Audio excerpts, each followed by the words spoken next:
What's up, everybody? Welcome to the show. I would like to start out this episode by reading a quote that I found in one of my notebooks that I wrote.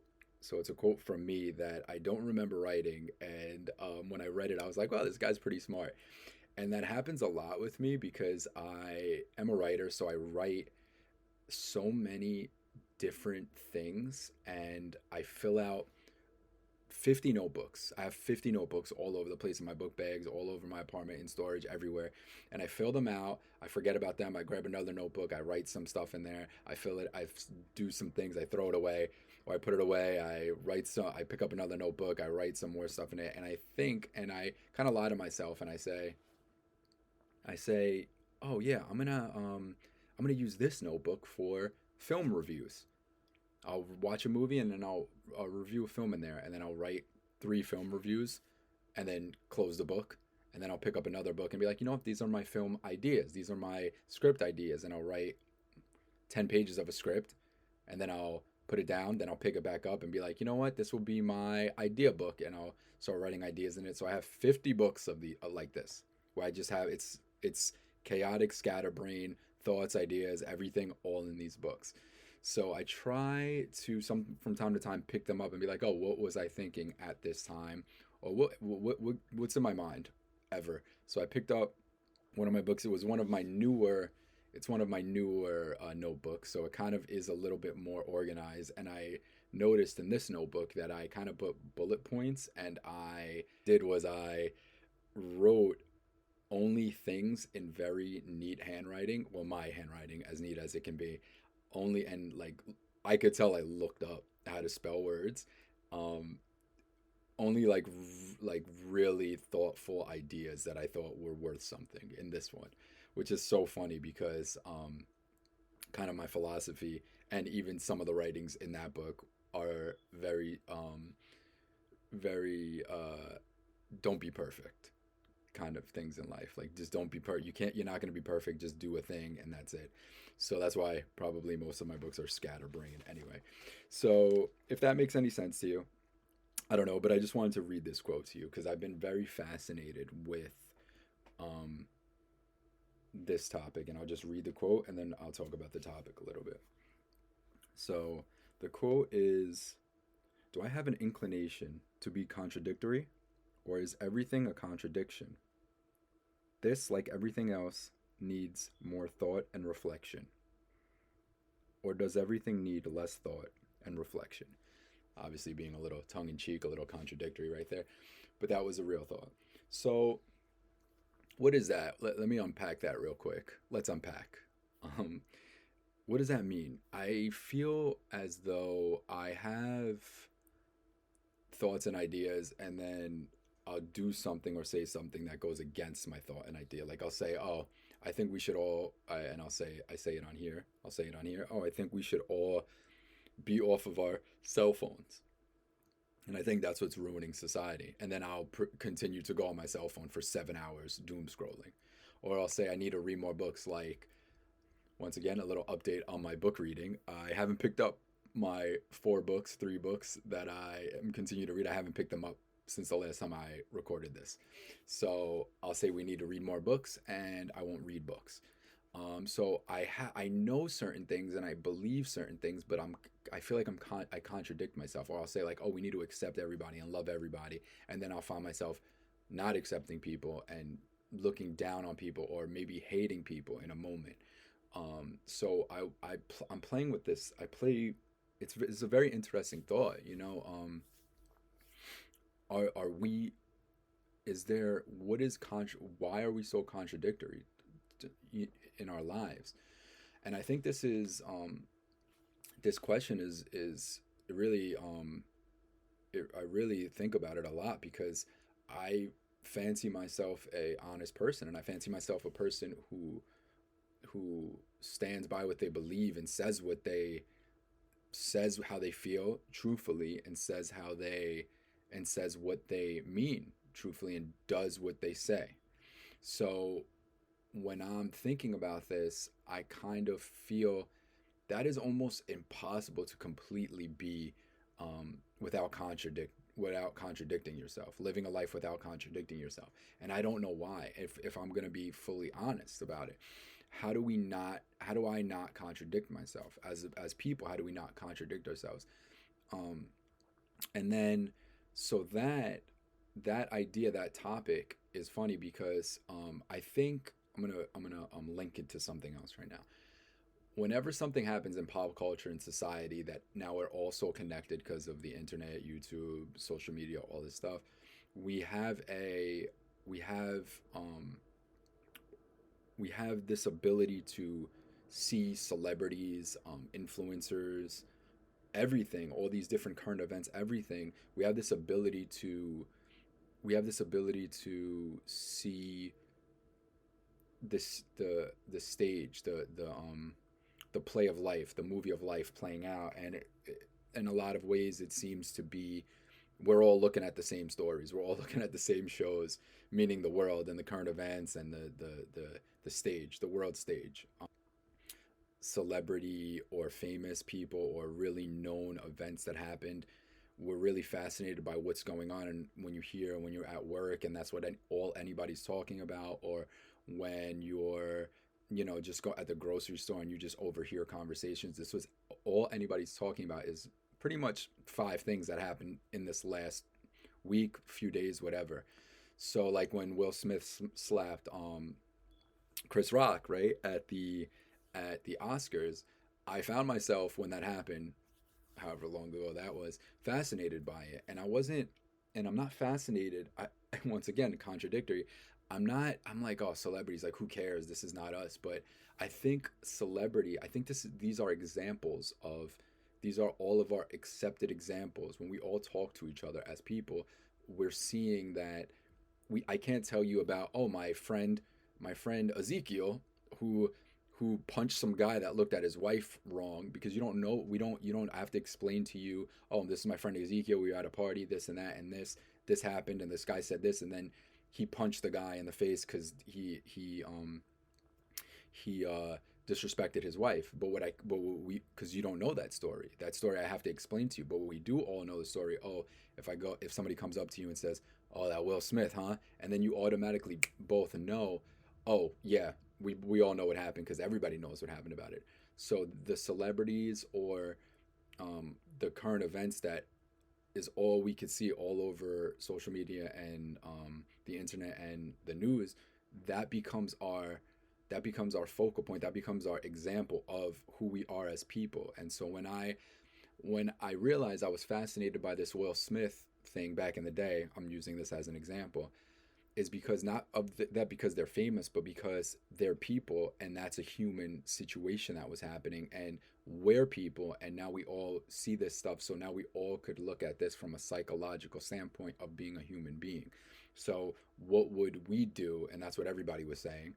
Everybody took a stance like, oh, he did the right thing, he didn't do the right thing. That's not what I'm here to talk about. I'm not here to pros, cons, whatever your thoughts on that are your thoughts on that. But as a culture, we all could see that, oh, this happened and this was the scenario. So what would drive a man, a woman, and another man to be in this scenario? Because we've all been in scenarios similar to this, and or we could tell with this kind of situation, oh, how it was, how did this situation turn out, the how who was wrong, who was right, and all this stuff, or was anybody wrong, was anybody right? And it just becomes this way to see how us as people, how what motivates us, and kind of what is our what makes us tick, in a sense, what makes us feel motivated to do things and not do things. And these are our examples, and now we all have this mass collection of, oh, do you see what's happening, X, Y, and Z, how do you feel about it? And that's kind of our examples for life. So when I'm thinking about contradicting people, me being myself, contradicting, because I'm a shit talker, really. At the end of the day, I try to be nice and I try to be accepting, but I'm a shit talker. I do talk smack. I'm a haterade. Um, so It's funny because I found that quote out of one notebook that I had about the contradicting. Am I contradicting myself? Is that just the world? And then I saw something recently happening, which is in the zeitgeist. And you don't have to be. I don't think a lot of people are familiar with it, but if you're in this world, you're familiar with it, and it's like all anybody could talk about. And it's in stand-up comedy, there's this festival going on. It's a comedy fest, and it's called the Riyadh Comedy Festival, Riyadh, whatever it is. It's Saudi Arabia's comedy festival, and now there's a lot of big famous comedians playing the festival, and people have their takes on it. People are mad about it because Saudi Arabia, it's Saudi Arabia like elite royalty families putting on the festival, and they ask a bunch of different comedians to come perform, and they offer them outrageous money. So getting Arab money, everybody's getting Arab money, and they offer them, some people $1 million, some people 300,000 just to perform for one night, and they're going to perform for several nights. So a lot of people, a lot of big famous rich comedians accepted the proposal, and they're down there now. I think it's happening now, and they're going to be down there performing, and a lot of people are hating on them for it. A lot of people are saying that, how could you do that? These are people who have murdered journalists. Um, these are people that don't care about human rights. These are people that this or that. And then other people are saying, like, including the comedians that went, whatever. They've offered me an outrageous amount of money. I'm getting my bag. I'm getting the bag. I'm securing the bag. As I don't know if young people still say that, but that was something that was said at one point. I'm securing the bag. I'm getting paid. Oh, whatever. I'm a comedian. This is what I do for a living. Blah blah blah. Right. So you have people on both sides, and now, because now we live in a culture of, you have to just have your hot take right away. Um, it's very interesting to see, because this really was happening after I've just found my quote that I had about the contradicting, realizing that so many people have contradicted their views of things to do this festival, to get paid, or to take this opportunity for whatever reason. They've went against what they believe to be right, and now they're going to do it. Now, I'm very interested in this for some reason, and I don't know why. Once again, I don't know why I get interested in certain things that most people would be like, this is like whatever, nobody cares. But in my mind, I don't know, for some reason, I just get interested in certain stories, certain narratives. So this one was particularly interesting because so many people were mad about it, but that's not why it was interesting. It was interesting because what the implication of contradicting yourself, of what's right and what's wrong, and what would you do for money, what would you do for your job, your passion, which is stand-up comedy in this sense. And I just was thinking, like, if you dissected some of the people that went, so a lot of people, there's a comedian, Bill Burr, that everybody loves, and he's going. Now, if you take him, the backlash with him is he's supposedly always against billionaires. Oh, he's talking shit about billionaires. He's saying, like, you're so rich, you have workers, you don't pay your workers sufficient funds. If you work 40 hours a week, you should be able to survive, and you're a CEO of $1 billion company, you can't pay your people livable wages. And then they'll say, like, oh, but you're going to Riyadh, whatever, whatever, the comedy festival, the Saudi Arabia comedy festival, and you're going, and they pretty much have slaves there. They don't treat people right. They're not humane to I mean, gays, women, blah blah blah. I say blah blah blah because obviously, just these are just things that people say, etc. Use etc. instead of blah blah blah. But etc. Like, they're not the best culture of people. Specifically, the people that are hiring you and paying you, those specific people are the people that you've been saying that you're totally against. Then you take somebody that was supposed to go and got offered to go, but then he decided, or he got fired actually, which was somebody I'm a big fan of, Tim Dillon.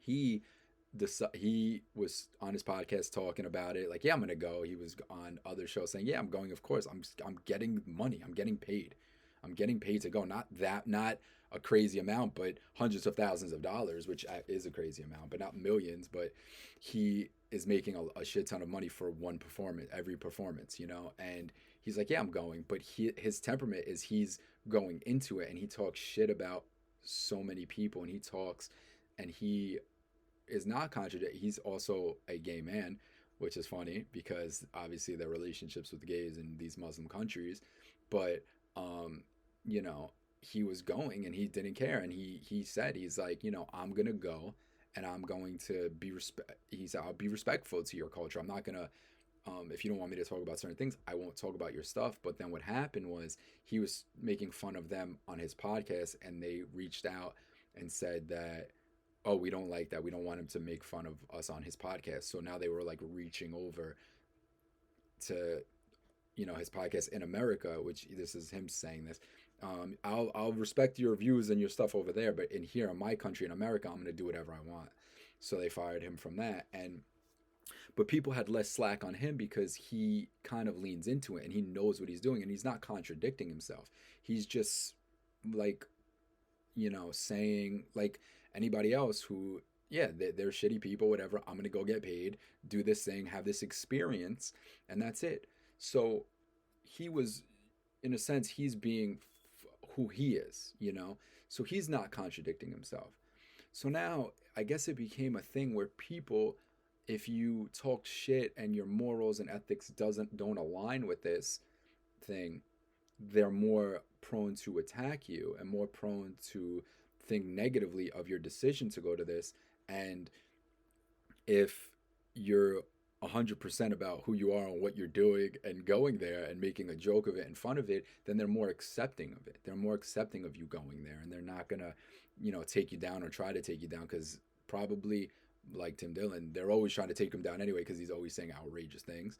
So that's you know, that's something to look at. You know, he's less contradicting himself than he's more being aligned with himself than Bill Burr, you know, was being with himself in people's eyes. I'm not saying in my eyes, but in people's eyes. So that's something to look at. So then you think about this, right? You think about what does that mean though? What does that mean to be a person? Do we just justify things in ourselves so it allows us to do really whatever we want to do? So if I, for instance, if I am against um a company for slave labor, but the company offers me so much money a year to do nothing and just to work for them, do I justify it in my head just so I could have so I could live my life comfortably and not have to worry about things? And do I say like, what am I going to be, the savior of the world? Let me get my money, let me get paid, and that's it. You know, these people are going to be suffering anyway. Or do I just stick to my principles and say, you know what, I'm not doing it. You know, I'm not going to go work for your company, your shitty company. You know, because that's my views. So it's such an interesting to me, and I don't even know the answer. This podcast, if anything, is just me asking questions and somebody help me out. You know, like investing. You know, we people invest so much money. You know, that's all that's going on. Like it's so easy to invest now with like these apps, Robinhood, you know, whatever else. There's other apps out there. I don't know.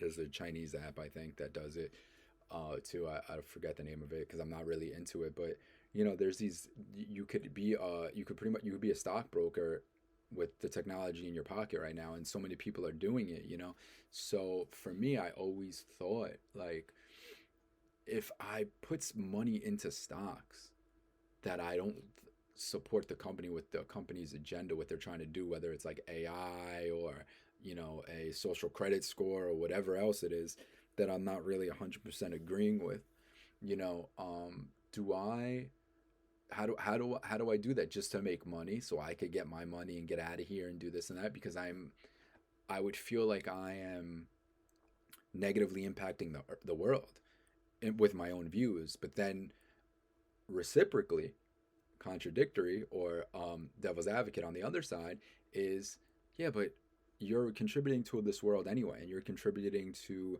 companies anyway that, you know, you could say I work for a company that is $1 billion company that does horrible things, you know? So I work a job and I'm contributing. I go to Target, I go to Walmart, I buy things that I don't 100% know where the ethics of the company. So I still am contributing to these things. So it's very interesting because I do have these beliefs, but I probably am contradicting myself in these beliefs. But then when it comes to taking a stand, I take a stand on things that I feel are that I feel align with me. So I thought that was very interesting, and I don't know the answer to it, but it's so funny because I was on YouTube earlier and I saw this quote that I thought was a perfect cap to this episode because I just wanted to talk shit in this episode, like every episode is going to be. But I thought this was a perfect cap to this thought process for this episode, and it was Robert Greene. You know, the guy. I think he made this is gonna be the worst show ever because I'm not gonna know anything. I think what is it, the 48 powers of law, like the 48 laws of power or something. I don't know, whatever. One of those books on how to like manipulate people or something. And I didn't read it. I don't know about it. I did own it. I don't know if I still do, or we donated it, but you know, I just heard a lot of people recommend the book, and a lot of people say that book is actually very scary because how you can use it to manipulate a lot of people and stuff, and how you could use it to like win at life. So it's interesting. It's an interesting idea, and maybe I'll pick it up one day and start reading it. But the guy Robert Greene, he does a lot of interviews, and he said something. Somebody asked him in the interview what would happen if all your books got wiped away and everything got wiped away. What would you take out? What would be your, I guess, what would be your teachings? What would you tell people, like the mission or the goal of life was in all your teachings? And he said, he essentially says, people are pretending to be something they're not, and don't take it personal. Don't take anything people do personally. Everybody's playing a part in this world, and it's a game, and just enjoy playing the game and watching the game. Just enjoy it and be amused by it. So don't take anything personal. Just what people are doing is people are playing this game like we are playing the game. So just watch it, be amused by it, and don't take anything personal. And the same way you are watching it and playing it, you are playing the game and you're being amused by it, but don't get so bent out of shape about every single thing. And I think that is what's happening in the world right now, and that's what's happening with everybody, especially on social media, especially when any one of these big events happen that we all see. We all have to have these big takes on, like this comedy festival, or like what I said earlier, the Will Smith slap. You have to take this stand and you have to say, I would do this and I would do this. Oh, he's an asshole. Oh, he was a great husband. Oh, his wife is a witch. Oh, Chris Rock is the man. Oh, Chris Rock is a bitch, whatever. All these things, all these narratives get spun out of control, and all these narratives, we have to take our stands and then stick by our stands, and then our stands become who we are, and we have to defend it with death, and we'll kill anybody who disagrees with us, and that's just crazy. So I think this quote is a really great quote to end on, and a really great lesson to end on, is just really understand, just watch this game, watch people play the game, watch people pretend to be somebody they're not, and watch with amusement, and just live your life and you're playing the game too, and we're all a part of it. So that's the end of that conversation, and I love you guys, and until next episode.